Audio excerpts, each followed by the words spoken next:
How to 1 minute will show you how to set up FTP account for WordPress. Follow this easy and step-by-step guide to set up or to create FTP account. First of all, log into your cPanel and scroll down.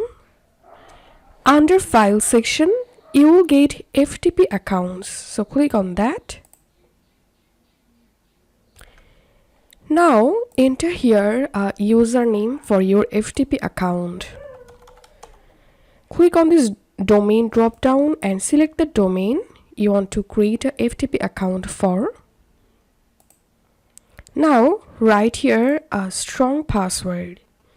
You can use password generator.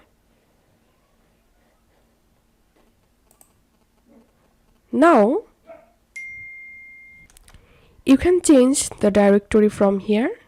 Also you can give here limited quota or you can give unlimited and click on create FTP account. And as you can see, my FTP account has been successfully created. Now click on configure FTP account.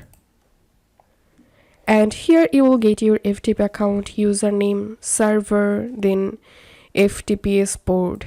You can use this information to connect any FTP client with your cPanel to upload files or transfer your files from your computer to WordPress. So that's how you can do it. If you find this video helpful, don't forget to subscribe How to 1 Minute. See you in the next video.